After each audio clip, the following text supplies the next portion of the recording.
In the 9th month of her pregnancy with her first love's child, my fiancée, Khloe Sterling, finally sensed something was wrong. She asked her brother, "I've been so focused on the baby lately. Has Ethan been causing any trouble?" Her brother was baffled. "Ethan publicly called off the engagement a long time ago. He even packed up all your things and had them sent back. You didn't know?" The woman froze, her face turning deathly pale. She had no idea that on the day she was discharged from the hospital, I had overheard her conversation with her brother. "Khloe, are you insane? Did you really go behind Ethan's back and give his bone marrow to Caleb Vance?" Brandon Sterling had stormed into the room, pointing an accusing finger at Khloe as she sat on the sofa. Khloe tilted her head up, her beautiful face contorted in frustration. "Brandon, only Ethan's marrow was a match for Caleb's," she said, her voice laced with resignation. "I had no other choice." Brandon snatched my medical report from the table, the one detailing my 6-month hospitalization for a severe infection, and his voice shook with rage. "No other choice? You knew Ethan wasn't in good health, but you lied, telling him it was a minor stomach issue, and made him take this risk. What has Caleb done to you? Does he have some kind of hold on you? You got into a racing accident just to impress him and ended up paralyzed for 5 years, and Ethan was the one by your side through all of it. Now you're healed, Caleb gets sick and comes crawling back, and you deceive Ethan into donating his bone marrow? And now that Caleb's better, you're indulging his crazy idea to have a baby through IVF." I had just finished my discharge paperwork when I heard Brandon's furious words. My hand, braced against the wall, clenched into a fist. The smile on my face froze, and a chilling cold washed over me, as if I'd been plunged into an icy abyss. Just 30 minutes earlier, my doctor had given me the all-clear, saying the post-operative infection was gone and I could finally go home. In that moment of joy, Khloe had slipped into a wedding dress and proposed to me. I had cried with happiness, even posting on Facebook that it was the best day of my life. Inside the room, Khloe kept her head down, her dark hair shielding her eyes, her expression hidden from view. "Please, keep all of this a secret. Don't let Ethan find out. Caleb doesn't have much time, and his only wish is to hold his child before he passes. I can't let him die with that regret." Brandon's face was a thunderous mask, his eyes burning with fury. "And what about Ethan? Everyone in our circle knows he has been in love with you for 8 years. I remember it perfectly. 8 years ago, when Caleb was rejected by Ashley Prescott, you decided to get revenge for him by deliberately flirting with Ethan, just to spite her because she had a crush on him. Now you're carrying Caleb's child after being with Ethan for 8 years. What is he supposed to do?" Khloe looked down, and after a long moment, she spoke in a hoarse voice. "I have it all planned. Ethan will never find out this baby is Caleb's. As for the future, I've grown accustomed to having him around these past 8 years. I'll still marry him." I didn't stay to hear the rest. A nurse was heading toward the room, so I ducked my head and pretended I was just walking up. The two of them exchanged a look and fell silent. On the drive home, Khloe chattered on about wedding plans, but her words were just noise. Staring out the window at the city skyline rushing by, all I felt was a bone-deep chill. I was 15 when I first met Khloe, at a gathering for my parents and their business partners. That first sight of her, so cool and elegant, was etched into my memory. A year later, at 16, I entered a street race under the alias Polaris. I ended up saving her life that night, and so began my long, silent infatuation. When I was 20, Ashley Prescott started pursuing me. That same year, Khloe showed up at a party, and to my surprise, she asked for my number and added me on iMessage. I was so ecstatic I couldn't sleep. It was also that year I learned about Caleb Vance, her childhood friend. He was a free spirit who had dated a dozen other girls, but, for some reason, had never been interested in Khloe. At 21, Khloe confessed her feelings to him, and Caleb finally agreed to date her. At 22, she was in a horrific racing accident. The next day, the doctors announced she was paralyzed. The injury changed her, making her bitter and volatile. My parents were moving to New York, but I refused to go, choosing to stay in Chicago to take care of her. By 27, she had made a full recovery. Her grandfather, the head of the Sterling family, announced she would be his successor, and she was on top of the world. That same year, I collapsed at home. When I woke up in the hospital, they told me I had a severe stomach condition that required surgery. Looking back now, the perfect romance I thought I had was a lie from the very start. All those blood tests they ran on me in the hospital 6 months ago, the ones Khloe said were just routine checks, were a cover. She was tricking me into donating my bone marrow to Caleb. The Bentley glided into our gated community. At midnight, Khloe's phone buzzed. I glanced at the screen. "My dearest Caleb." She quickly declined the call, her slender fingers tapping out a message. A moment later, she stood up and rushed out of the house. I walked to the window and watched as the Bentley disappeared into the darkness. I called my mother. Mom, I've made up my mind. I'll agree to the marriage with the Hayes family. In 7 days, the moment I land, I'll go with her to get the license. My mother must have sensed the pain in my voice. She comforted me gently. As long as you're sure, Ethan, our family isn't as powerful as it once was. This alliance is serious business. The Hayes and the Sterlings are based on opposite sides of the country, but they've been rivals for generations. They're like oil and water. If you marry into their family, they'll expect you to cut all ties with the Sterlings.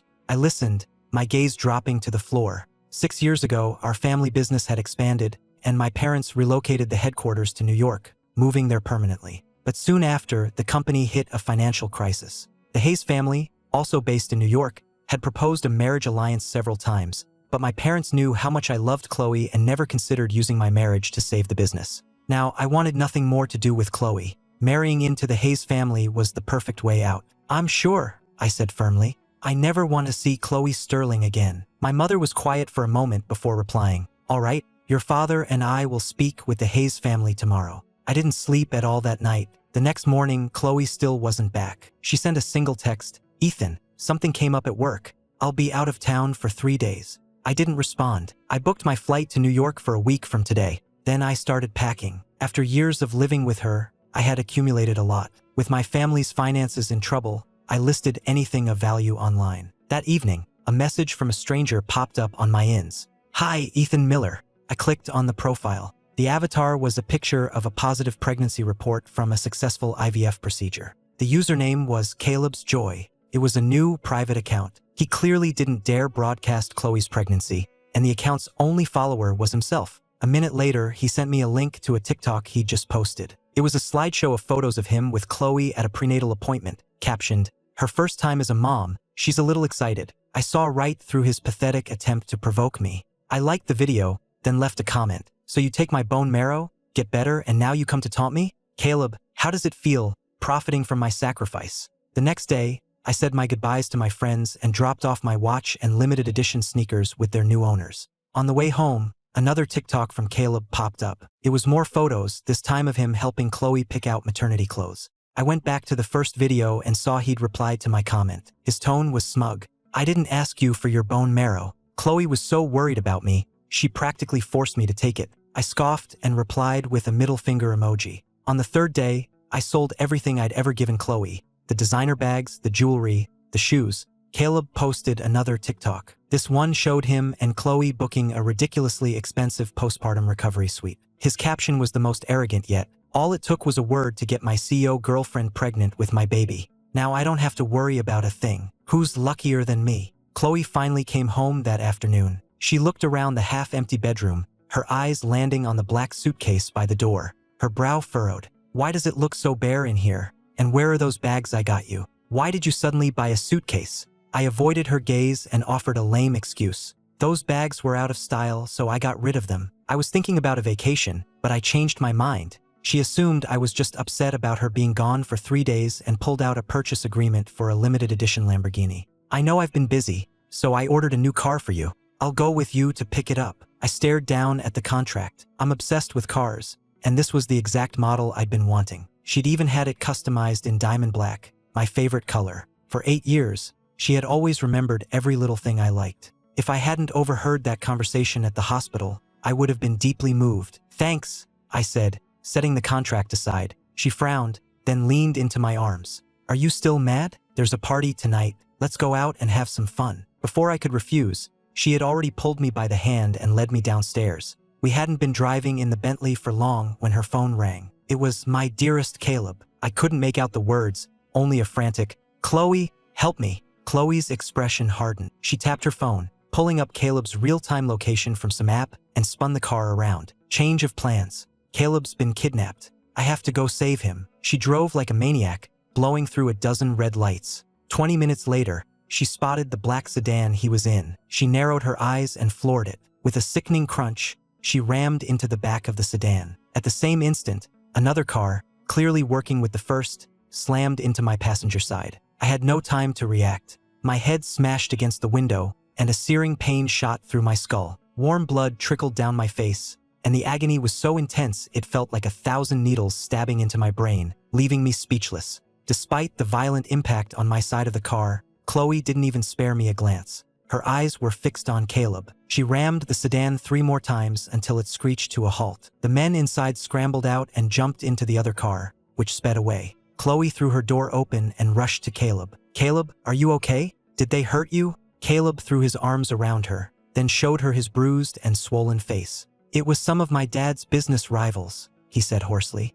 "They just punched me once. It's not a big deal." But the sight of him made Khloe's heart ache. "Not a big deal?" she cried. "I've had people watching out for you all these years. Even when you were away, you've never had to deal with anything like this. Khloe, you took so long. I was terrified I'd never see you again," he whimpered. "Don't worry, it's my fault. I'm taking you to get checked out right now." She helped him into the back of the Bentley and sped to the hospital in 5 minutes flat, rushing him into the emergency room. The entire time, she never once looked at me, sitting in the passenger seat with my eyes bloodshot and my head bleeding profusely. I watched them disappear into the hospital, my vision blurred with red. Forcing myself through the pain, I pushed open the car door and staggered toward the entrance. A sudden downpour started, but I didn't bother to shield my head, letting the cold rain sting my open wound. The triage nurse cried out when she saw me and immediately rushed me back for treatment and a series of scans. An hour later, weak and dizzy, I was finally done with the tests. I checked my phone and saw a dozen missed calls from Khloe.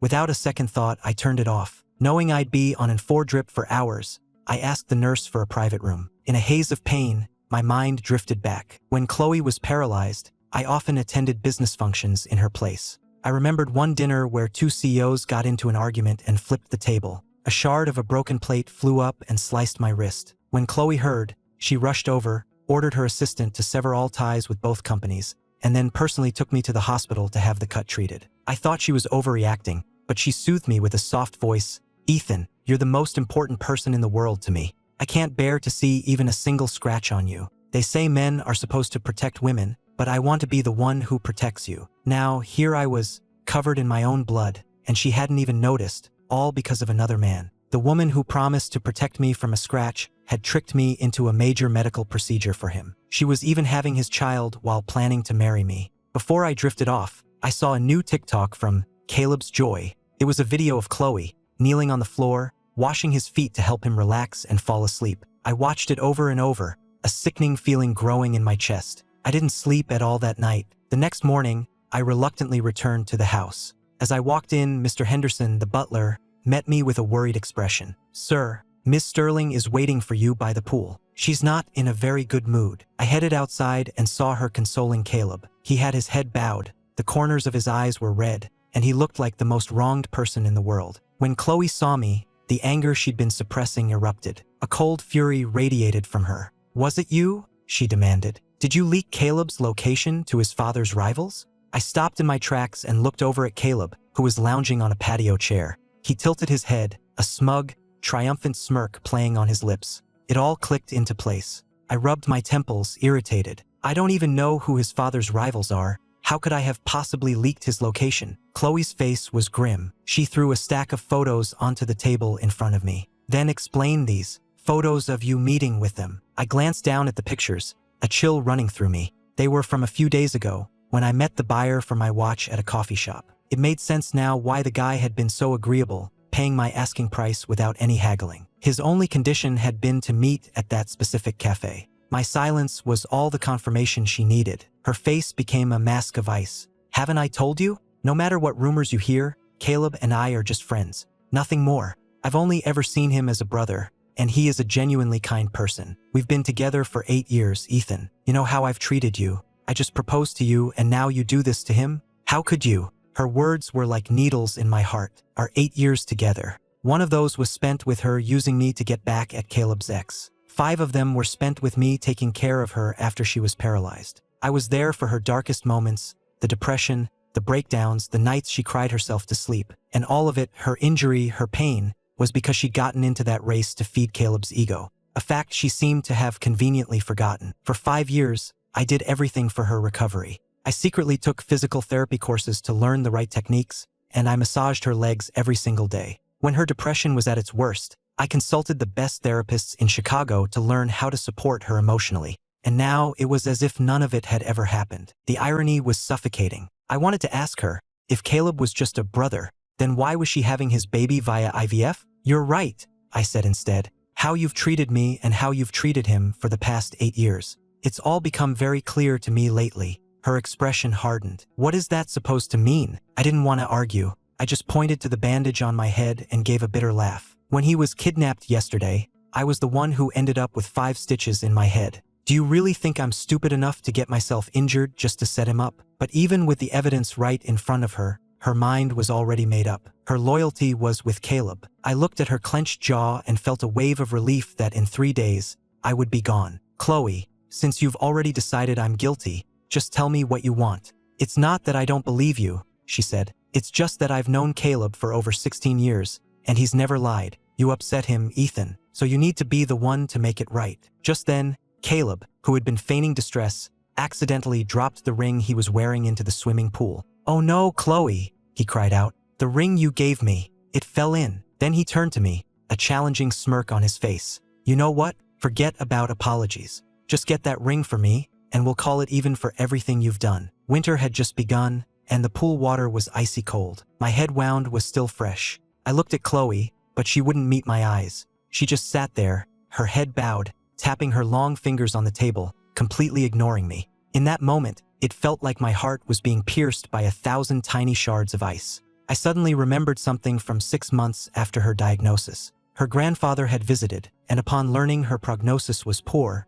he began considering other heirs. That night, Khloe vanished from her room. I found her at the shore of Lake Michigan, pushing her wheelchair into the churning, icy waves, letting the water rise to her chest. Terrified, I rushed to pull her back, but she shoved me away. Stop pretending you care. You're just my boyfriend, not my husband. You want me to listen to you? The waves are rough. Swim out and back, and I'll do whatever you say. I stared at her, stunned. I wanted to tell her I wasn't pretending, that I truly wanted to be her husband. So, even though I couldn't swim, I didn't hesitate. I turned and dove into the freezing water. The current was strong, and I was quickly pulled under, losing consciousness. The next thing I knew, I was looking up into Khloe's worried eyes. Her face was pale and taut with fear. Why didn't you tell me you can't swim? Are you insane? You jumped in knowing you couldn't swim. I looked up at her and said in a raw voice, Khloe, even if you never walk again, I still want to marry you. I love you more than you can possibly imagine. After that day, she never went near the water again. She even forbade the staff from filling the pool at home. It was only because I found it strange that she finally relented and had them maintain it.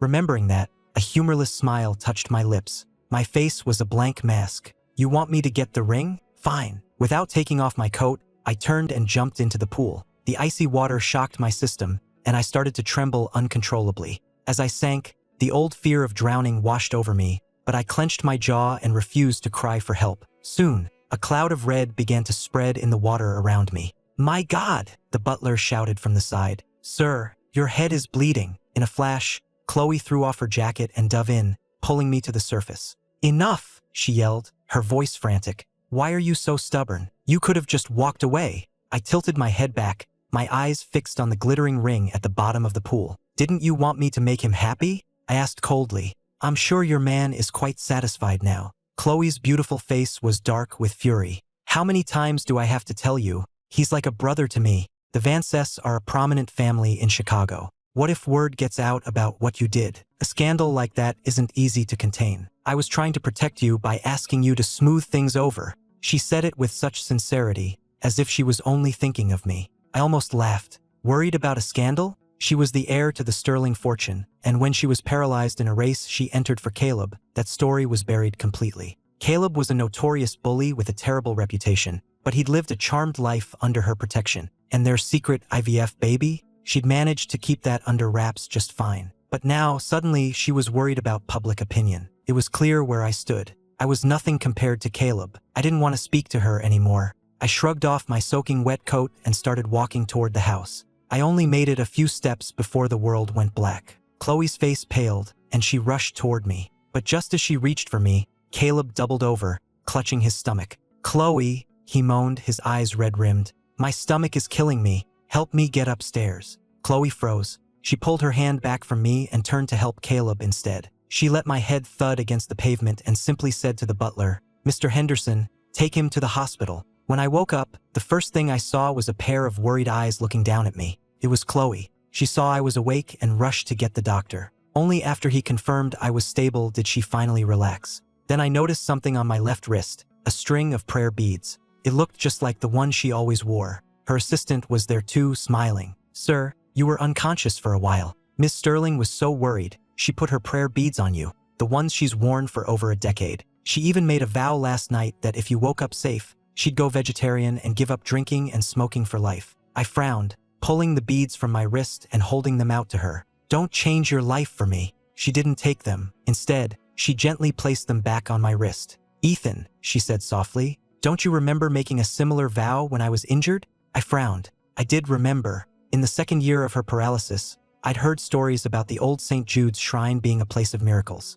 I took her there one night, and I prayed, promising to give up anything and everything if she could just be healthy again. She had made a vow too, that in 5 years she would marry me. I remembered seeing her handwritten wish on the prayer card, and my eyes had filled with tears. She had held me and comforted me for the longest time. It was one of the few moments when I felt like I was the only person in her world. But that was the key, wasn't it? She only had eyes for me when Caleb wasn't around. Now that he was back, her focus was gone. I looked at her expectant face, waiting for my praise, and simply said, "I'm tired." I woke again in the afternoon. I was about to get up and find a doctor to ask about my discharge when I heard voices in the hall. It was Khloe and her brother. "So when are you and Ethan planning on getting married?" Brandon asked. Khloe's reply was quiet. "I brought it up with him. I'm thinking the end of the month." Brandon nodded. "Make sure it's a huge wedding, and be generous with the dowry. The least we can do is treat him well financially after he donated his bone marrow for your friend." Then his tone shifted. "Funny coincidence, though.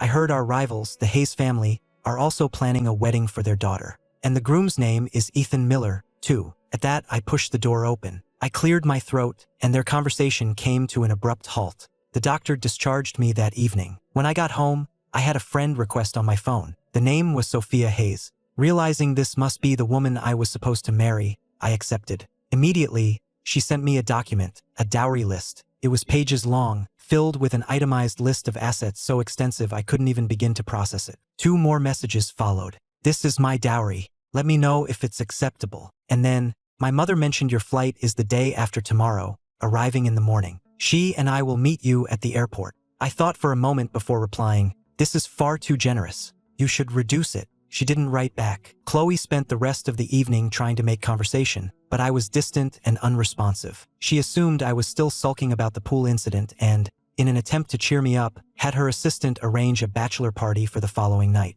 The next day, our entire social circle showed up for what they thought was our joint bachelor and bachelorette party. As soon as I arrived, Khloe took my hand and produced 2 vehicle purchase agreements. She handed one to me. "I felt like that last car wasn't quite right for you," she said, her eyes downcast. "So I ordered you a new one." Then, she turned and handed the original Lamborghini contract to a dapper-looking Caleb. "Caleb, this was meant for your future brother-in-law, but since he has a new one now, you can have it. I know it's not much, but I hope you like it." Caleb was overjoyed, barely able to contain his grin as he took the papers. "Don't worry about it. Tonight is all about him." He said that, but anyone could see the truth. The Lamborghini she gave Caleb was a rare, limited edition model. The new car she'd gotten for me was just a standard, albeit expensive, sports car. The guests around us started whispering, "Is she really marrying Ethan? This is supposed to be their party. Why is she giving Caleb a gift?" "It's just an excuse to give Caleb the limited edition car. Everyone knows how much Ethan loves cars.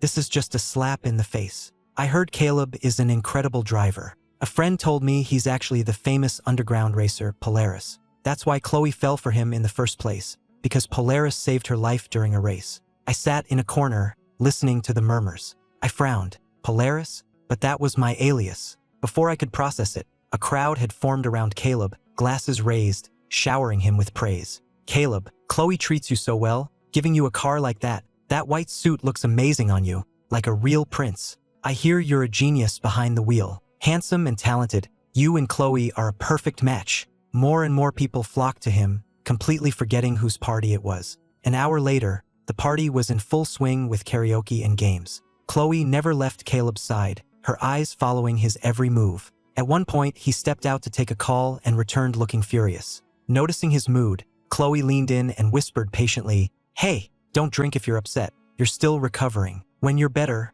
I'll drink with you." He ignored her, gripping his wine glass tightly. With a sigh, Khloe pulled an unlimited black card from her wallet and handed it to him. The black card caused an immediate stir. I guess she's still not over him. It's true what they say. The perfect boyfriend can't compete with the childhood first love. As the gossip swirled, I sat quietly in my corner, scrolling through my phone, pretending the party had nothing to do with me. Caleb scanned the room, his eyes landing on me. He sauntered over, a smug look on his face. It's your party, but I seem to be the center of attention. Everyone's fawning all over me. That must really bother you. But what can you do? You can spend 5 years taking care of her, but the second I show up, you know who she'll always love more. I knew he was trying to get a rise out of me, but ever since that day at the hospital, I had stopped letting them affect me. My indifference seemed to anger him. His eyes narrowed, then darted to the watch on my wrist. A flicker of jealousy crossed his face before he suddenly snatched it from me. Are you crazy? What are you doing? I tried to get it back, but he held it tight. He ran his thumb over the watch face, his eyes filled with envy. I hear this was a gift from Khloe's father, for his future son-in-law. I stared at him, about to say something, when he suddenly shoved the watch into his own mouth, deliberately tearing the corner of his lip until it bled. As blood trickled down his chin, he stumbled backward and collapsed onto the floor, letting the watch clatter beside him. He looked up at me, his eyes wide and tearful. Ethan, I just wanted to look at the watch. Why did you shove it in my mouth? It hurts. Before I could even process what was happening, a dark blur shoved me hard. I slipped on a spilled drink and crashed into the table holding the enormous party cake. The impact split the wound on my head back open, and I could feel fresh blood trickling down. The cake toppled over, covering me in frosting. My head throbbed, and I looked up to see Khloe rushing over. She didn't even glance at me. She went straight to Caleb, dabbing the blood from his lip with a handkerchief, her eyes filled with pity and concern. And I finally understood his little performance. I wiped the frosting from my face, picked the watch up off the floor, and held it out. Just as Khloe, thinking I was about to start a fight, opened her mouth to yell at me, I grabbed Caleb's wrist and fastened the watch around it. A gift from Mr. Sterling. You seem to like it so much. It's yours. Caleb stared at me, momentarily forgetting his act. Khloe frowned, confused. That was a gift from my father. It's meant for the future son-in-law of the Sterling family. I got to my feet. He touched it, I said coldly. It's tainted. I don't want it. Then I turned and limped out of the party, not caring what their expressions were behind me. I could feel Khloe's cold stare on my back as I left. She came home late that night. After getting ready for bed, she slipped under the covers and sighed at my turned back. Don't be angry, and please stop picking on Caleb. He really respects you and wants to get along. He's going to stay with us for a few days to try and smooth things over. So please, just be nice to him. I kept my eyes closed, not turning to face her. If, I said calmly, and this is just a hypothetical, if Caleb wasn't Polaris, would you still treat him this well? She took my hand. He's like a brother to me, she said softly. I care about him because he's Caleb, not because of who he is or isn't. I just murmured a quiet acknowledgement. It didn't matter. Only one more day. I just had to get through one more day. The next morning, I woke to the sound of sweet laughter from upstairs. I went to see what it was and found Khloe in the second-floor sitting room, teaching Caleb how to arrange flowers. They were standing close together as she gently showed him how to trim the stems. The domestic scene felt surreal. When she was recovering, I had taught her flower arranging to keep her spirits up. She was a quick learner, picking it up after just one lesson. After that, she had fresh flowers delivered every day, and the first thing she would do each morning was make an arrangement and place it by my bed. She hadn't done that once since Caleb came back. I lowered my gaze to hide the sadness in my eyes and headed downstairs for breakfast. I'd only taken a few steps when a heavy vase crashed down on my head, knocking me to the floor. A sickening crack echoed in my ears, and an explosion of pain made me curl into a ball as blood streamed from my scalp. Through a blurry haze, I saw Caleb strolling down the stairs, a wide grin on his face. Oops, Ethan. I just wanted to show you my flower arrangement, but my hand slipped. Oh my, look at all that blood. It's quite frightening. I should probably call an ambulance, but I'm just so shaken up, I can't seem to hold my phone. You don't mind, do you? Just hang in there. I passed out before he could finish his sentence. It was one of the housekeepers who found me and rushed me to the hospital. I woke up around noon, took 30 stitches to close the gash on my head. The doctor said I had a concussion and was experiencing temporary blindness in my right eye. Khloe was at my bedside, her face a mask of concern. She gently helped me sit up and drink some water. Her actions were caring, but her words were all for him. Caleb feels terrible about what happened. He's so racked with guilt he nearly fainted. A tabloid photographer snapped a picture of you being brought in, so now we have to do damage control. Just tell everyone you slipped and fell. That way, the Vances will owe you a favor. And Caleb is Polaris. He saved my life. I turned away from her and pulled the covers over my head. I wasn't sure what hurt more, my head or my heart. My eyes burned with unshed tears. I remembered a time when I was constantly sick with low-grade fevers, and she had hired 3 private doctors to be with me around the clock. Once, I ate something too spicy and it triggered my stomach condition, and she stayed home from work all day just to comfort me. The woman standing before me now was a stranger. She must have seen my shoulders shaking because a pained expression crossed her face. She started to reach for me, but a nurse hurried into the room. "Miss Sterling, the man who was with you earlier just collapsed. You should probably come see." Hearing that, Khloe forgot all about me and rushed out of the room. The room was quiet again. 10 minutes later, my phone buzzed. It was a text from Caleb's Joy. 30 stitches and a blind eye, so what? I don't have to say a word and she comes running. I was gone for years, Ethan. I came back,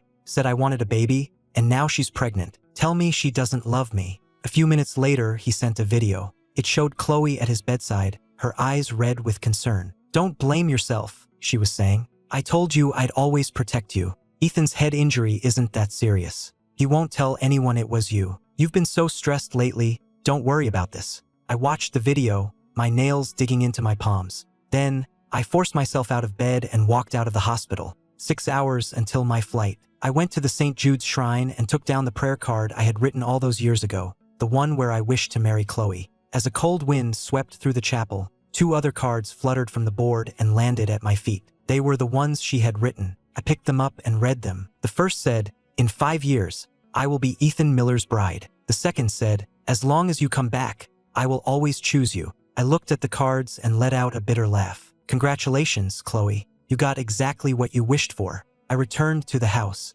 My phone was still buzzing with taunting messages from Caleb. I ignored them, sat down at my desk, and wrote a farewell letter. Beside it, I left a photograph of myself as Polaris. Then, I grabbed my suitcase and went downstairs. I took off the engagement ring she had given me at the hospital, placed it in its velvet box, and handed it to Mr. Henderson. "When Ms. Sterling returns, please give this to her, and tell her there's a letter for her on the desk in the study." He had seen me remove the ring and his eyes widened in shock. "Sir, what are you doing? Thank you for everything these past few years, Mr. Henderson. Goodbye." I gave him a small wave, then hailed a cab to the airport. An hour later, my best friend Mike was seeing me off at the terminal. "Ethan, once you go, don't look back," he said, his voice thick with emotion. "Build a good life for yourself in New York, and stay away from Khloe Sterling." I hugged him, my eyes burning. I took one last look at the Chicago skyline and lifted my chin. Goodbye, Chicago. I'm never coming back. Meanwhile, Khloe had spent the entire day in Caleb's hospital room, coddling him through his tests and meals. My room was just 1 floor below, but she never came to see me. That evening, Caleb's results came back. He was perfectly fine. Relieved, Khloe took him back to the house and patiently settled him into bed. When she finally came downstairs, Mr. Henderson approached her with the velvet box. "Sir returned yesterday," he stammered. "He asked me to give this to you." Khloe took the box, her expression souring. "He left the hospital? I told him to stay and rest. Why would he come home? Is he trying to cause more drama? I already told him nothing is going on between Caleb and me." She opened the box and saw the engagement ring. She froze. "Sir also said he left a letter for you," the butler added quietly. "It's in the study." A sense of unease washed over her as she went upstairs. There on the desk was a single envelope. The letter was titled "Farewell." A terrible premonition seized her. She read every word, and when she finished, her world shattered. An overwhelming panic consumed her. He had heard everything. He had heard her conversation with Brandon at the hospital. Her carefully constructed web of lies had been torn apart. She fumbled for her phone to call me, but her eyes fell on the photograph I had left on the desk. It was a picture of a young man in a red racing suit, sitting in the driver's seat of a race car. He had pulled down his mask and was grinning at the camera, flashing a peace sign. It was me. Wait, that face. It meant that I was Polaris. I was the one who had saved her life on the racetrack, the one she had been trying to repay all these years. Impossible. Her hands shaking, she dialed my number. "The number you have dialed is no longer in service." She tried sending me an iMessage, but my account had been deleted. Every attempt she made to contact me failed. Desperate, she called my friend, Mike. He ignored her first 3 calls, but finally picked up on the 4th. Mike was clearly annoyed by the interruption. "Ms. Sterling," he said, his voice dripping with sarcasm. "To what do I owe the pleasure?" She ignored his tone. "Is Ethan Polaris?" Mike let out a cold, mocking laugh. Khloe, are you telling me you're just figuring that out now? Khloe frowned. He never told me. Mike's voice was incredulous. When would he have had the chance? For the past few years, all of your attention has been on Caleb. When have you ever shown any real interest in Ethan? He hung up. Khloe stared at her phone, her mind reeling in panic. 12 years ago, Caleb had come to her and claimed to be Polaris. He knew all the details of the rescue, and since they were childhood friends, she had believed him without question. She knew I loved cars, but she'd never once suspected that I was a racer. She thought back to the day she was finally able to walk again. She had stood up, hugged me, and whispered, "Ethan, thank you for saving my life." I had smiled at her and said, "That makes twice now." She had been about to ask what I meant, but then Caleb had called, and the moment was lost. The realization that she had been deceived for 12 years filled her with a blinding rage. She stormed into the guest room and shook Caleb awake. As he blinked at her sleepily, she threw the photograph in his face.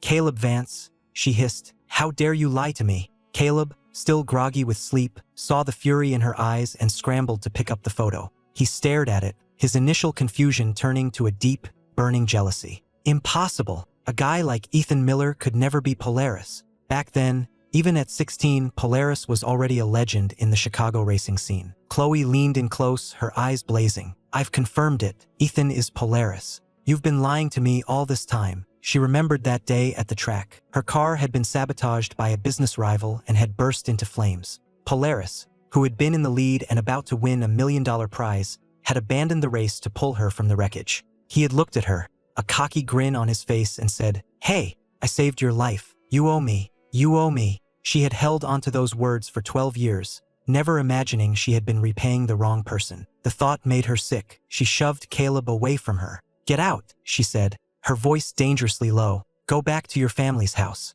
Now." Ignoring his desperate pleas, she ordered the butler to have him removed, then called her assistant. "I want you to investigate Caleb's supposed kidnapping," she said, her tone like ice, "and everything that happened at the party. JFK Airport, New York." As soon as the plane landed, I put on a beanie to cover the bandages on my head. My parents were waiting for me at the arrival's gate. Standing beside them was an elegant woman I didn't recognize, dressed in a pale blue dress. My mother's face lit up when she saw me. "Ethan," she said, her voice warm, "this is Sophia Hayes." I took a moment to study my fiancée. She had flawless skin and delicate features, highlighted by the warm airport lighting. A faint, polite smile played on her lips, but there was a certain reserve about her, a sense of distance. "Hello, I'm Ethan Miller," I said quietly. Her eyes scanned over me, lingering for a moment on my beanie. "Sophia Hayes," she replied after a beat. "Your fiancé." An hour later, our car pulled up to the city clerk's office.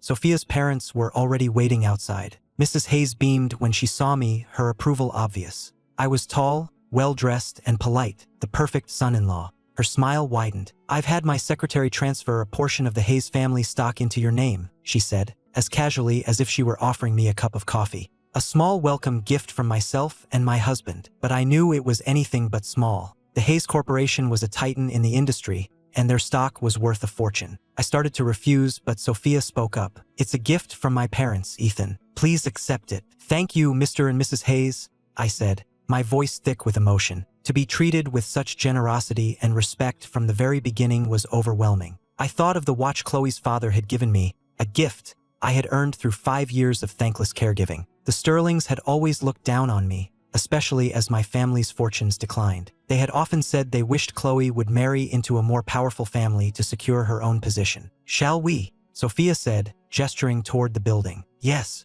I followed her inside. 15 minutes later, it was done. I stared down at the marriage certificate in my hand, feeling a strange sense of detachment. Sophia's voice broke through my thoughts. "I've purchased a townhouse in the city for us. I just sent you the address and the security codes. It's part of the dowry, and the deed is in your name only. You should stay with your parents for the next few days to settle in. The wedding will be in 2 weeks. We can discuss the details later." I checked my phone, and sure enough, the address and codes were there. She was far more thoughtful than I had expected, even giving me space to reconnect with my parents. Looking at this kind, considerate woman, I felt for the first time that this impulsive marriage might not be a mistake after all. Our families had lunch together, and the atmosphere was warm and easy. Later that evening, my parents cooked a huge welcome home dinner. My father, happy and a little drunk, became talkative. You know, it's funny how things work out with the Hayes family. We barely knew them at first, but over the past few years, they've helped our business out of several tight spots, both publicly and behind the scenes. If it weren't for them, the Miller Corporation wouldn't have survived. I was surprised. The Hayes family has been helping us? The next 3 days flew by. On the 4th day, Sophia came to pick me up. As I said goodbye to my parents, my mother patted my shoulder and whispered, "I can see it in her eyes, Ethan. Sophia really likes you. Give her a chance." I looked over at Sophia, who was waiting by the car. Her expression was as placid as ever. It didn't seem like she liked me at all. The drive was silent. We didn't exchange a single word until she pulled up in front of a hospital. "Are you sick?" I asked, confused. Her eyes went to my beanie. "You're the one who's injured. We're getting you checked out before we go home." I was taken aback, a warmth spreading through my chest. "How did you know?" I had been so careful to hide it, even my parents hadn't noticed. She turned to look at me. "An educated guess," she said. "At the airport, your whole outfit was perfectly coordinated, except for the oversized beanie. It didn't match. Then, when you got in the car, you barely tapped your head on the doorframe, but I saw you flinch like you were in serious pain." My eyes widened in disbelief. "Sophia Hayes, you don't miss a thing. We went to a private clinic, where a doctor was waiting for us." He looked from Sophia to me and back again. "You told me to be here first thing in the morning," he grumbled good-naturedly. "And you only show up now. Wait a minute, don't tell me this is the one you've been dreaming about all this time." Sophia cut him off with a sharp look. "My husband, Ethan Miller." The doctor immediately clammed up. He gave me a thorough examination, and at Sophia's insistence, he was incredibly gentle when he redressed the wound on my head. An hour later, the results were in. The doctor pulled Sophia into the hallway, his expression serious. "Sophia, your husband's injuries are severe. It's not just the head trauma and the temporary blindness in his right eye, which thankfully is improving. The wounds on his scalp don't look like they're from a single accident. They look like they were inflicted multiple times, deliberately. I had a colleague in Chicago pull his recent medical records, and something isn't right. The medications he was on don't align with a simple post-op infection. Based on my experience, I'd say it's highly likely he was unknowingly prepped for a bone marrow donation." A cold fury rose in Sophia's chest. She took out her phone and made a call. "I want to know everything that happened to Ethan Miller in Chicago recently," she said, her voice low and dangerous. The next morning, her assistant called. "Ms. Hayes, I've compiled the full report on Mr. Miller's recent activities. I've just sent it to you." Sophia sat in her study, reading the report, her face growing colder with every page. The Hayes and the Sterlings had been rivals for generations, but she had always stayed out of the family feud. This, however, was different. This was about her husband. "The Sterlings are bidding on that port contract," she said into her phone. "Outbid them. I don't care what it costs." Her assistant was silent for a moment. "Ms. Hayes, are you saying you want to declare open war on the Sterlings?" Back in Chicago, Caleb, now living back at his parents' house, had been bombarding Khloe with messages, begging for her forgiveness. She hadn't responded to a single one. Undeterred, he found her at her favorite bar, dressed to the nines, and slid into the seat next to her, putting his arm around her. "Khloe," he purred, "I've missed you." She turned, and the moment she saw his face, she shoved him away with such force that he stumbled and fell to the floor. "Get away from me," she spat, her voice filled with disgust. He reached for the table to steady himself but ended up knocking over a bottle, which shattered on the floor. The sound drew the attention of everyone in the bar, many of whom were people he had looked down on for years. They started to snicker. Humiliated, Caleb scrambled to his feet and stormed out, his eyes burning with shame. The next morning, Khloe reviewed the file her assistant had prepared. Her face was a mask of cold fury. Caleb wasn't Polaris. He was a cruel, malicious liar who had taken my bone marrow and then repeatedly tried to harm and frame me. She couldn't imagine what I must have gone through. If she had been in my shoes, she would have lost her mind. A dangerous, icy rage settled over her. After a long time, she finally calmed down enough to pick up her phone. She opened her iMessage conversation with Caleb and typed, "I'm at the house. Get over here, now." He replied instantly, his excitement palpable even through text. "Khloe, you've forgiven me? I'm on my way." She didn't look at her phone again. Instead, she ordered the staff to fill the pool and dump in several bags of ice. Half an hour later, Caleb arrived, looking smug and confident. He was wearing a crisp white shirt, an outfit he knew she found irresistible. As he approached her, she swirled the wine in her glass and gave a slight nod. Two of her bodyguards stepped forward and grabbed him by the arms. "Mr. Vance, Miss Sterling would like you to join her by the pool." Their grip was painfully tight. He had never been treated this way by her staff. "Let go of me," he snarled. "What do you think you're doing? I'm going to be your boss's husband." The bodyguards' faces were impassive. They dragged him to the edge of the pool and shoved his head under the water. The icy shock of it made him gasp, inhaling a lungful of freezing water. The cold and the shock cleared his head instantly. She was still angry. "Khloe, I thought you weren't mad anymore," he sputtered when they pulled him up. "I was going to tell you I wasn't Polaris as soon as I got back, but Ethan has been making my life hell, and I was so upset I forgot. You saw what he did. He set up that kidnapping, and he attacked me at the party." His voice trembled, and he tried to look pitiful. Khloe set her wine glass down, her face a blank mask. She walked over to him and raised her hand slightly. The bodyguards understood and hauled him to his feet. He thought she was softening, but then she let out a cold laugh, lifted her stiletto, and brought it down hard on his head. "Still trying to blame Ethan?" she said, her voice dangerously low. "It's over, Caleb. I know everything." Her words were like ice, each one a dagger to his heart. He began to tremble, a paralyzing fear taking hold of him. How could she know? But then he remembered. Even if she knew, what could she do? She was carrying his child. She was pregnant with his baby. She could punish him a little, but she wouldn't do anything serious.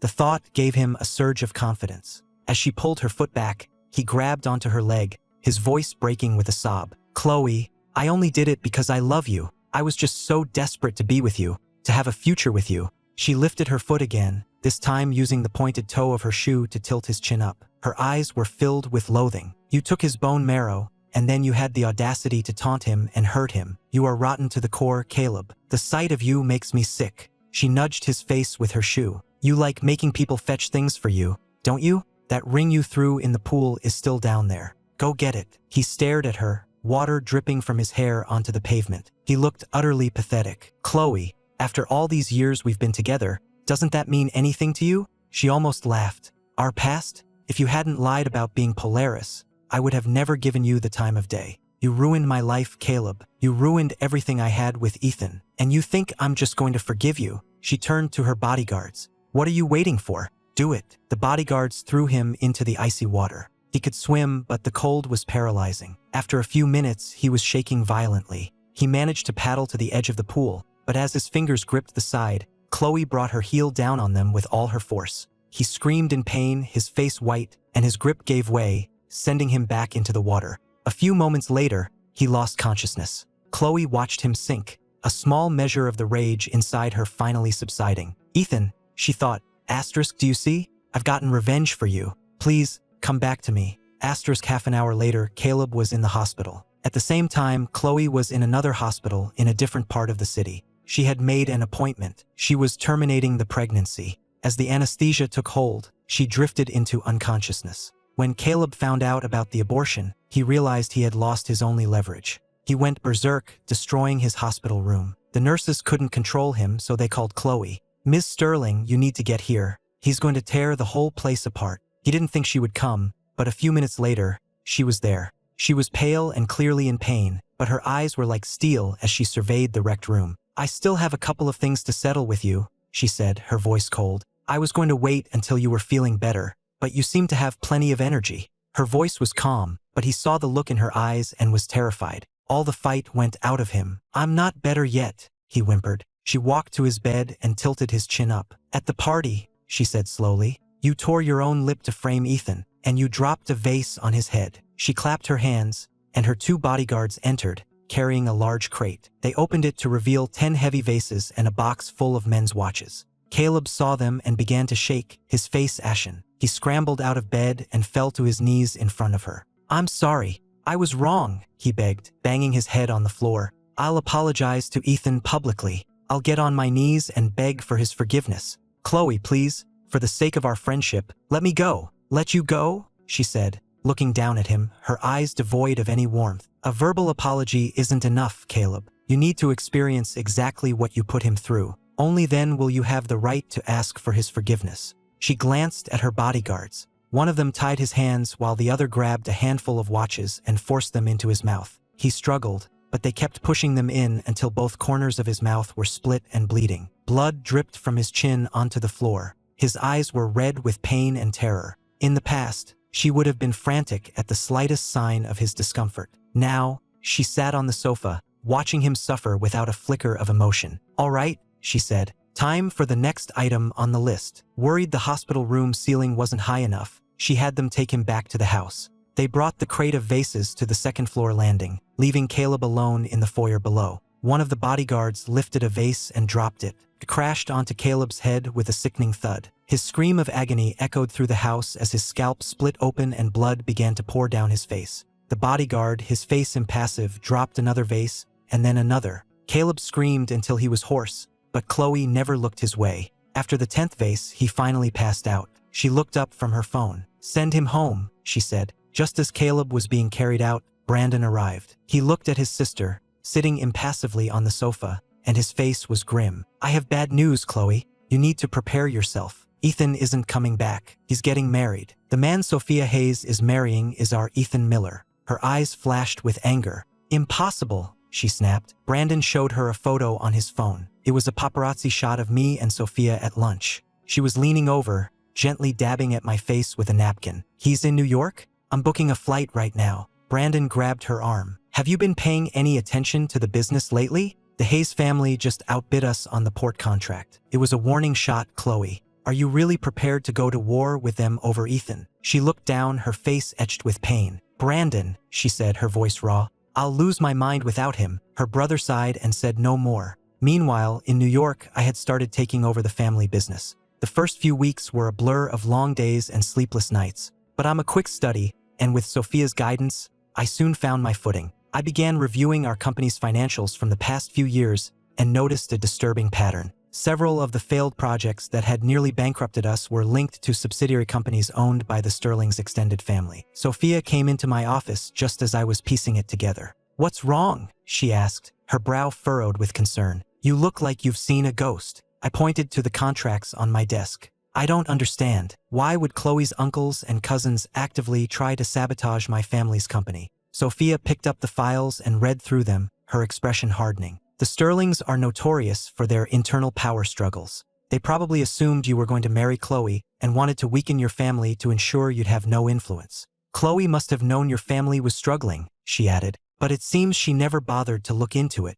I gave a bitter laugh. Of course she hadn't. All her time and energy were focused on Caleb, sending him money and managing his life from afar. She had no time to worry about my family. It just proved my parents had been right about her all along. Sophia spent the rest of the afternoon helping me analyze our investment data. By the end of the day, I finally had a clear picture of the situation. "We should take our wedding photos tomorrow afternoon," she suggested. "Can we do it the day after? I have a business meeting tomorrow." "Of course," she said. We had been getting along surprisingly well. Sophia was emotionally intelligent, and she made no secret of her growing affection for me. It was a comfortable, easy feeling, a world away from the constant, unreciprocated effort I had put into my relationship with Khloe. Meanwhile, Khloe had arrived in New York. The first thing she did was hire a private investigator to find out about my new life. That evening, she read the report, her face a thunderous mask. It said that Sophia and I were living together, that we left for work together every morning and came home together every night. We were inseparable. She read the report again and again, then threw it on the table in a fit of rage. But then, a flicker of hope. The report didn't mention a marriage license. She still had a chance. It had only been a few days. He wouldn't have been that impulsive. She immediately contacted the CEO of a company that was scheduled to have a meeting with me the next day. She made him a deal. He would bring her to the meeting, and in return, she would personally guarantee his company's success back in Chicago. The next morning, Khloe dressed carefully in a chic gray suit, checking her reflection multiple times before she was satisfied. At the Miller Corporation headquarters, I had just finished my morning briefing when my secretary reminded me, "Mr. Miller, the CEO of the U Corporation is here for your 10 o'clock meeting. He's waiting in the conference room." "Thank you." I took a sip of coffee, gathered my files, and headed to the conference room. Inside, Khloe was waiting nervously, staring at a picture of me on her phone's lock screen. She heard footsteps approaching, and the door swung open. Her world seemed to stop as she looked at me. I was wearing a sharp black suit, my hair newly cut, a professional smile on my face. "Ethan," she breathed. Before I could even process her presence, she had thrown her arms around me. The scent of her perfume filled my senses as she clung to me, her voice trembling. "Ethan, I finally found you." I was about to push her away when another pair of hands pulled her off me. It was Sophia, who had stopped by to bring me some fruit. Sophia pulled me behind her, shielding me. She faced Khloe, her eyes like chips of ice. Khloe Sterling, she said, her voice dangerously low. After everything you've done to him, you have some nerve showing your face here. Khloe stared, about to launch into an explanation about mistaken identities, but I cut her off. Wait, Sophia, I said, my voice cold. Let me handle this. This is my office and my employees are right outside. I won't have my personal drama become a public spectacle. I turned to the CEO who had brought her, my face a mask of stone. Mr. Yu, as of this moment, the Miller Corporation will no longer be doing business with your company. You can see yourself out. Sophia added, her voice just as cold. The Hayes Corporation will also be terminating all contracts with you. Goodbye. The CEO's face went white. My secretary gestured for him to leave. Soon it was just the three of us. Khloe looked at me, sitting beside Sophia, and her eyes fixed on my cold, impassive face. A sharp pain shot through her chest. I used to look at her with so much love. After a long silence, Khloe finally spoke. Ethan, I terminated the pregnancy, and I made Caleb pay for what he did. Please, will you come back to me? Sophia let out a quiet, derisive snort. The Sterlings truly had no shame. I looked at her, my expression unmoved. We're finished, Khloe. You read my letter. Her eyes filled with tears. Don't you love me at all anymore? She asked, her voice breaking. No, I said, my voice flat. The love I had for you died the moment I found out you tricked me into giving my bone marrow to Caleb. The week after that was just me detaching. By the time I wrote that letter, I was done. I never wanted to see you again. She was the first woman I had ever truly loved. Growing up seeing my parents' happy marriage, I naively believed that if you gave someone your whole heart, they would do the same. It would be a lie to say I never loved her. I stood by her through 5 years of hell. But just when we were about to get married, she chose him, and she hurt me again and again. What she did was unforgivable. Now, the thought of her just makes me feel sick. I hadn't raised my voice, but my words seemed to drain all the color from her face. Khloe, it doesn't matter what you do or say. I'm never coming back. We missed our chance. From now on, we're strangers. Without waiting for her reaction, I took Sophia's hand and walked out of the room. Khloe watched me go, my back turned to her. She started to follow, but my secretary blocked her path. She could only stand there and watch us leave. Sophia stayed with me in my office for the rest of the day. When we left that evening, Khloe was waiting, and she tailed our car all the way home. I ignored her. That evening, our butler approached us with a tablet, looking troubled. Sir, madam, there's a woman kneeling outside the front gate. She's holding some papers and refuses to leave. I glanced at the security feed. It was Khloe. She was holding a stack of purchase agreements and a small sign that read, Ethan, I ordered 3 of your favorite cars. Please forgive me. 2 people with her were holding a large banner that read,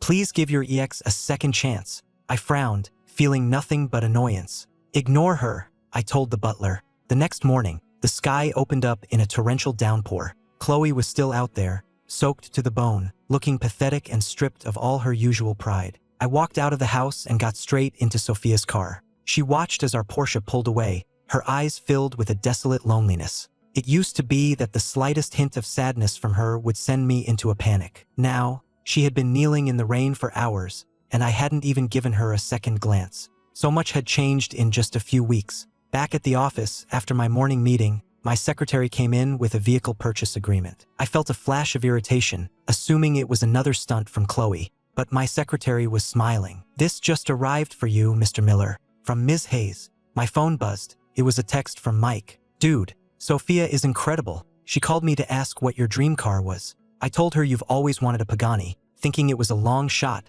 and she ordered one for you without even blinking. She's really into you, man. I snapped a picture of the contract and posted it to Facebook. The caption, cool car, even cooler woman. That afternoon, Sophia and I went to a bridal shop for our wedding photos. Khloe followed us in. Ethan, she said, her eyes red-rimmed, why did you accept her car, but not mine? I looked at her, a sarcastic smile on my face. Because I told you I never wanted to see you again. That includes your gifts. Besides, wasn't it always your dream to marry Caleb and have his children? I'm out of the way now. What's stopping you? I had only recently found out that even while I was taking care of her, she had been sending money to Caleb overseas. Such devotion. It was truly touching. The light seemed to go out of her eyes. She stepped forward, reaching for me. Ethan, it was all Caleb's fault. He lied to me. He told me he was Polaris. That's the only reason I was so good to him. I thought he was you. Now I know the truth. It's always been you. Can't we try again? Her voice broke. Remember how happy we were?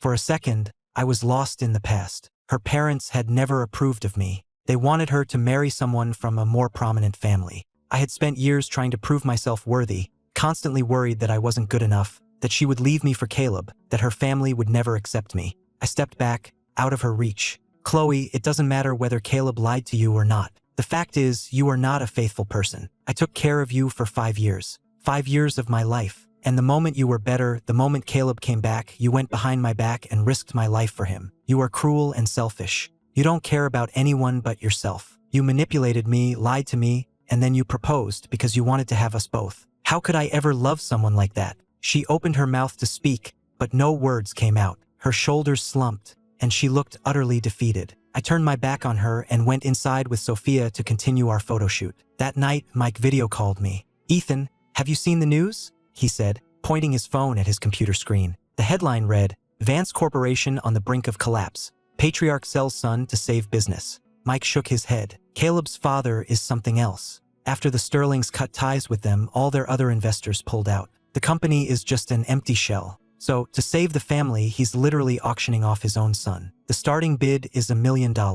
I heard Caleb tried to run away a few times, but his father always catches him. I looked down, my voice flat. What goes around comes around. I don't feel sorry for him at all. What he's going through now is nothing compared to what he put me through. If I hadn't been lucky, I could have died from that donation. Back in New York, Khloe hadn't given up. She started a daily live stream from 9 to 11 a.m., titled "Winning Back My Ex." The story of the Sterling CEO chasing her lost love went viral, and her streams quickly drew hundreds of thousands of viewers, all curious about our story. To prove her sincerity, she told her audience the entire story of why I left. But their reaction was not what she had hoped for. Instead of offering her advice, most of them took my side. Honestly, I'm Team Ethan. What she did is unforgivable. Ugh, why is this toxic garbage on my feed first thing in the morning? They're both crazy. They deserve each other. The comments were brutal. Khloe, her face pale, somehow managed to get through the 2-hour stream. The next day, her audience was waiting. As soon as she went live,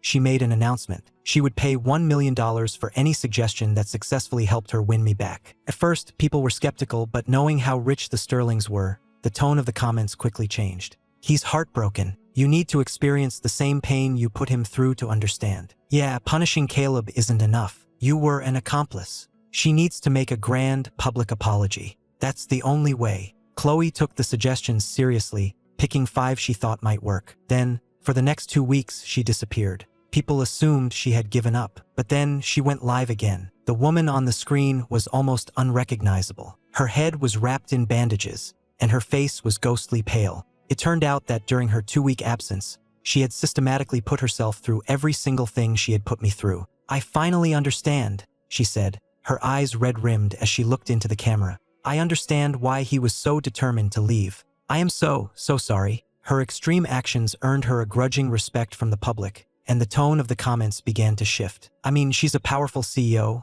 and she's willing to do this to herself to get him back. She must be serious. It's good that she's trying to make amends. I think I can forgive her. I don't know. A friend of mine says Caleb has been getting into trouble for years, and Khloe has always been the one to bail him out. And that was while Ethan was taking care of her. Sounds like she's been playing them both for a long time. But that last comment was quickly buried under thousands of others. Soon, people were shipping us, creating a couple name for us and posting clips of her reminiscing about our good times together. I saw all of it. I couldn't believe she was trying to use public pressure to force me back to her. So I created a new social media account. My first and only post was a picture of my marriage certificate with Sophia. The caption read, "Busy and hopeful." The post immediately went viral. Khloe was in the middle of a live stream when her comments section exploded. "Ethan and Sophia are married. Wait, Sophia Hayes? The Ice Queen? She got married. OMG. Sophia posted too. She said she's so happy to marry her childhood crush. So romantic." The comments hit her like a bolt of lightning. Her mind went blank. With a trembling hand, she pulled up the trending topic on Twitter. The sight of our marriage certificate was like a bucket of ice water, chilling her to the bone. But still, she looked into the camera and said, "It was just an impulse. I'll wait for the divorce." When Sophia heard that, she decided she'd had enough. She had tolerated Khloe's online antics because she knew I no longer loved her. But the words "I'll wait for the divorce" were a declaration of war. The Hayes Corporation announced that any company that broke its contract with the Sterlings would be offered a new, more lucrative contract with them. Khloe retaliated, undercutting Hayes-affiliated businesses at every turn. Their feud became the talk of the business world. I hear it's all over a man. The two biggest families in the country are at war, and all the smaller companies are reaping the benefits. It's so out of character for the Hayes family. They're usually so composed. Well, what would you do if someone was trying to steal your husband? The feud escalated, and word finally reached old Mr. Sterling. Furious, he left his retirement home, chartered a private jet, and flew straight to Khloe's office in New York. He found her on the phone, in the middle of a bidding war with Sophia over a small, insignificant company. It wasn't about the business. It was about the principle. He stormed into her office and brought his cane down hard on her back. "You foolish girl," he roared, "starting a war over a man. You've destroyed the last shred of civility between our families." He was so enraged he could barely breathe. His health had been failing for the past year, and he had finally retired, entrusting the family empire to the younger generation. He had placed his highest hopes in Khloe, his favorite grandchild, giving her more power than anyone else. Even when she was paralyzed, her business acumen had been unparalleled. When he heard what she had been doing, he had nearly had a stroke. Khloe lowered her head, her eyes filled with sorrow. "Grandfather, I'm sorry, but I can't give up on Ethan." He hit her again. "Kneel," he commanded, his voice shaking with a rare display of emotion. "Our families have been rivals for a century,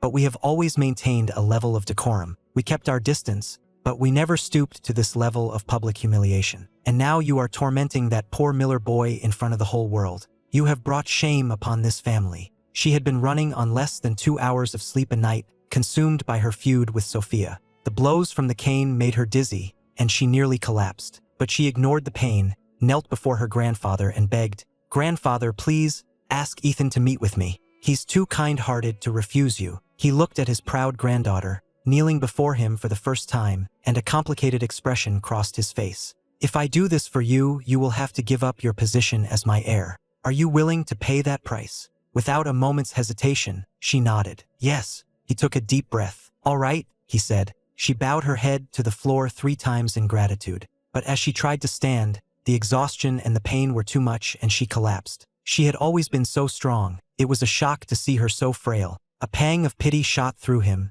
and he ordered his butler to take her to the hospital. As she lay unconscious, she dreamed. She was back at the St. Jude's Shrine 5 years ago. She threw her arms around me as I was writing my prayer card. "Ethan," she said urgently, "let's go get our marriage license right now. We can have the wedding tomorrow." I shook my head and pushed her away. "I don't want to marry you. You'll only betray me. I'm going to make a wish that we never see each other again, in this life or the next." She trembled, grabbing my hand, her eyes pleading. "I won't. I've changed." She reached for me, but I stepped back, gave her a cold smile, and dissolved into smoke. She cried out in anguish, a pain more real and sharp than any she had ever felt. When she opened her eyes, the smell of antiseptic filled her nostrils. Her grandfather was sitting by her bed. "I spoke to Ethan," he said, his voice raspy. "He agreed to meet with you, but only if Sophia comes with him. He's busy for the next couple of days. The meeting is set for noon, 3 days from now." He paused, his eyes narrowing. "Are you sure you want to do this? If you go, I will make the announcement immediately. You will no longer be the heir to the Sterling Corporation. Khloe, you are fickle and obsessive. You are not fit to lead this family." It was the second time he had asked. She knew the consequences, but her answer was the same. "Grandfather, I have to see him. I'll die without him." "Very well." That night, Mr. Sterling made the official announcement. Khloe was no longer his heir. I was having dinner with Sophia when Mike called. "Ethan, did you hear the news? Old man Sterling just disinherited Khloe. He must be furious with her." I paused, my spoon halfway to my lips. When Mr. Sterling had called me that morning, he had been surprisingly humble. He had apologized for Khloe's behavior and had asked me, as a personal favor, to meet with her one last time so she could finally get some closure. I knew that if I didn't agree, the feud between our families would only get worse. So I had agreed on the condition that Sophia be there. "I hear that when he was young, Mr. Sterling single-handedly saved his family's company from bankruptcy," I said quietly. "He's a very shrewd man." "He sure is," Mike agreed. "Oh, and get this. Caleb's father sold him for $7 million to some rich cougar in her 50s. She's apparently not much to look at, but she's loaded. They forced him to marry her. I heard he had a complete meltdown at the city clerk's office. They even had to call the cops. Someone got a picture of him sobbing outside. He looked so pathetic, you almost felt sorry for him. I guess she has a thing for tragic figures." Before I could respond, Sophia placed a piece of chicken on my plate. Pathetic people have a way of bringing things on themselves, she said calmly. He may be crying now, but I suspect he'll have plenty more to cry about in the future. The meeting was in 3 days. In the meantime, Khloe was busy. To prove her sincerity, she had her lawyers draw up a contract. With a single signature, all of her personal assets, her real estate, her cars, everything would be transferred to me. She also spent time researching all my favorite things, making detailed notes. By the 3rd day, she was ready. She dressed with care and accompanied her grandfather to the meeting at a 5-star hotel. She waited anxiously by the door, clutching the purchase agreement for a new Bugatti. When the door opened, Sophia and I walked in, hand in hand. We were both wearing understated, coordinated gray outfits, and we looked happy. I nodded a polite greeting to Mr. Sterling as I sat down. Khloe stared at my impassive face, a sharp pain seizing her chest. When had I stopped smiling at her? She pushed the transfer agreement across the table, along with a handwritten list of all my favorite things. Ethan, she said, her voice hoarse, I've changed. I'm begging you, please, give me one last chance. I glanced at the handwritten list, then picked it up and tore it into pieces. This paper is destroyed now, I said coldly. Can you put it back together exactly as it was? Her hands clenched into fists. People make mistakes, she whispered, her voice trembling. Can't you give me a chance to make it right? I don't want to, I said calmly. You're not worth it. Khloe, I truly did love you once, but I don't anymore. I may seem easygoing, but once I make up my mind about something, I don't change it.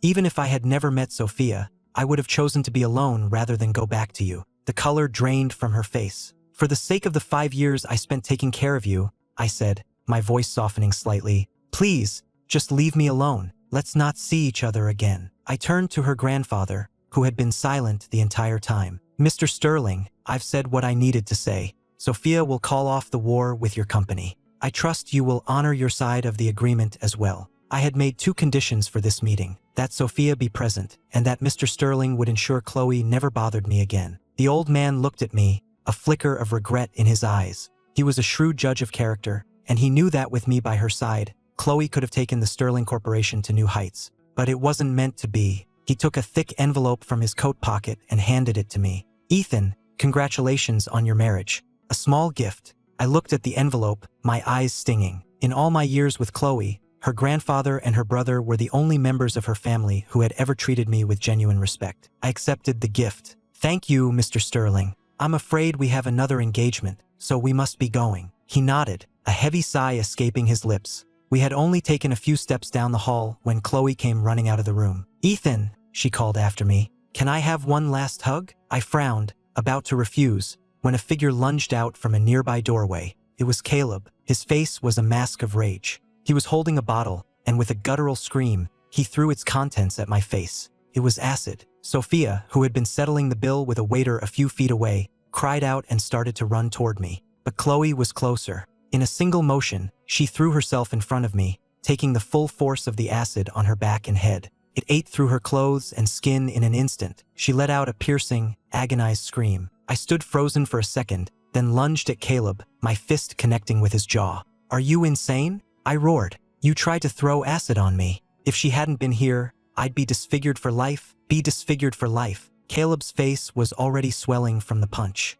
He stared past me at the injured Khloe, his voice trembling with disbelief. Why did you do that? I was aiming for him, not you. I frowned and hit him again, harder this time. Just you wait. The Sterlings will destroy you, and so will I. The paramedics arrived quickly. As they were loading Khloe into the ambulance, she looked at me, her eyes red with pain, and whispered weakly, Ethan, after this, can you forgive me? I looked at her, covered in chemical burns, and opened my mouth to answer, but before I could say a word, she passed out. 3 days later, I heard that Khloe was not doing well. The acid had hit the back of her head and neck, and she had developed a severe infection. She was in the ICU, fighting for her life. As I'd expected, Mr. Sterling didn't let Caleb off the hook. He hired the best lawyers in the country and was pressing charges. I also flew back to Chicago and, with the housekeeper's testimony, filed my own charges against him for the vase incident. In the end, Caleb was sentenced to 30 years in prison. After everything that had happened,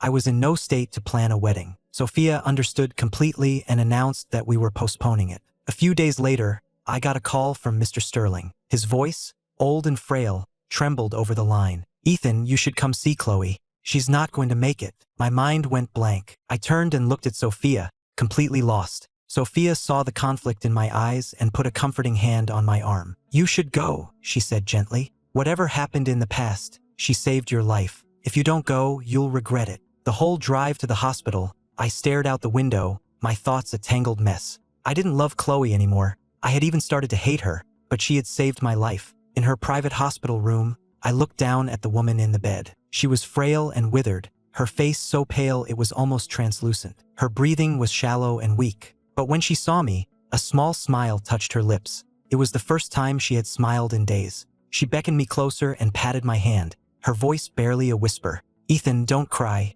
I'm so sorry for everything I did wrong. I'm truly sorry. Please don't blame yourself for this. If it's okay, could you hold me one last time?" I leaned down and gently wrapped my arms around her frail body. "Don't die," I choked out. "Your grandfather needs you." She gave a faint laugh, her gaze drifting to Sophia standing in the hallway, then back to me. "Congratulations on your wedding, my Ethan," she whispered.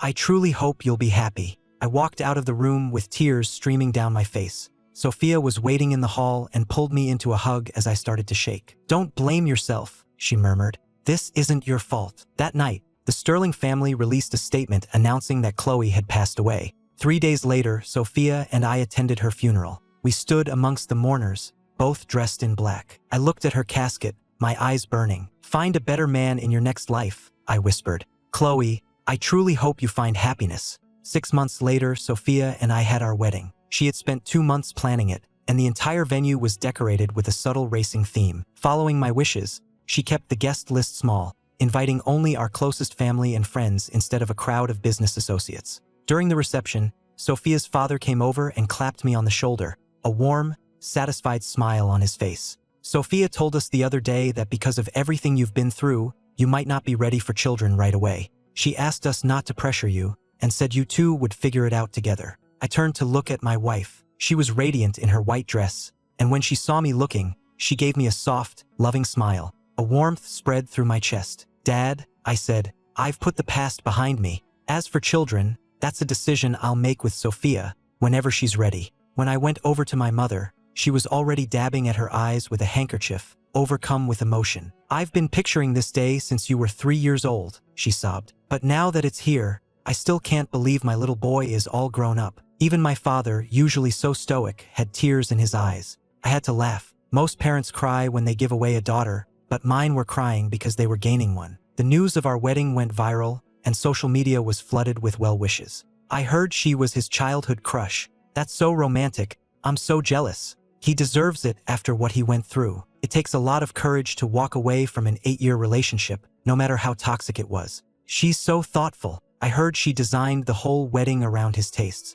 Crying in single again. "Hey, you guys, Ms. Hayes is doing a cash giveaway on Venmo to celebrate. Go get it." A week later, Sophia went with me to the state penitentiary. After a brief meeting with the warden, I was led to the visitation room. Caleb was brought in wearing a standard prison jumpsuit. He was gaunt, with sunken eyes and dark circles that made him look 20 years older than he was. When he saw it was me, his eyes filled with rage. He looked me up and down, searching for any sign of weakness, any flaw he could latch onto. But there was nothing. Thanks to Sophia's love and care, I radiated nothing but pure, unadulterated happiness. He couldn't find a single thing to criticize. His hands clenched into fists at his sides, his face contorted with resentment. Why was he rotting in here for 30 years while I was out here, free and thriving? I saw the envy in his eyes and decided to twist the knife. I held up the latest financial report for the Miller Corporation against the glass. "See this? In just 1 year, I've turned the company around. We're profitable again." Then I pulled out my phone and showed him a picture from my wedding.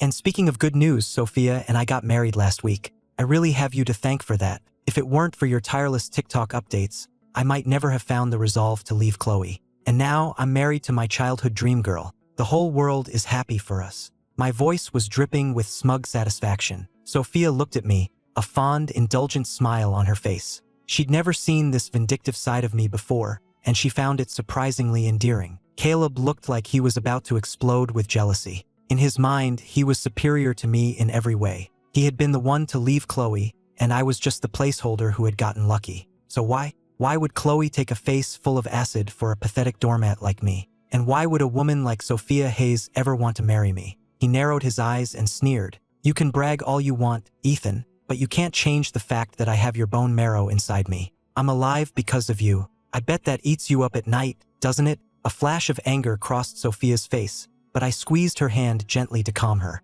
I turned back to Caleb, a slow smile spreading across my face. The fact that you have no remorse actually makes this easier. I heard you've been having a tough time in here. There's a certain large inmate I was thinking of having a little chat with after this. I could ask him to look out for you. Before I could even finish, the color drained from his face. You wouldn't dare, he hissed. I just looked at Sophia, and we shared a smile. We had done our research before coming. We knew Caleb wasn't popular. When the other inmates found out he was in for attacking a woman with acid and betraying the man who saved his life, they had ostracized him. The large inmate I mentioned had a particular fondness for humiliating him, often forcing him to mime a dramatic car race for the cell block's entertainment. You call yourself Polaris? Let's see you race. And every time, Caleb would meekly get up and perform. I smiled. Oh, I would absolutely dare. You'd better take care of yourself in here, Caleb. I'll be back to visit every few months. Ignoring his frantic shouting, I turned and asked the warden if I could have a word with an inmate named William Green. That night,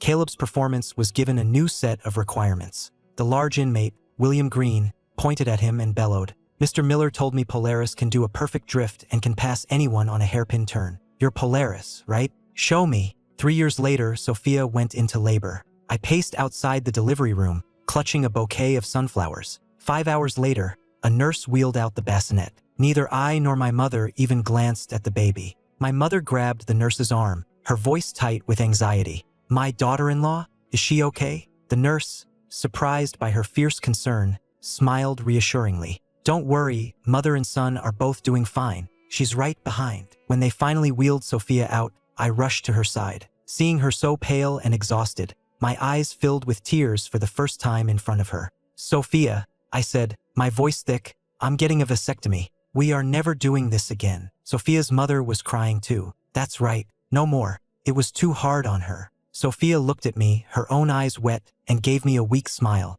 Don't cry, Ethan. I leaned down and kissed her forehead. Thank you for our baby, I whispered. I love you, Sophia.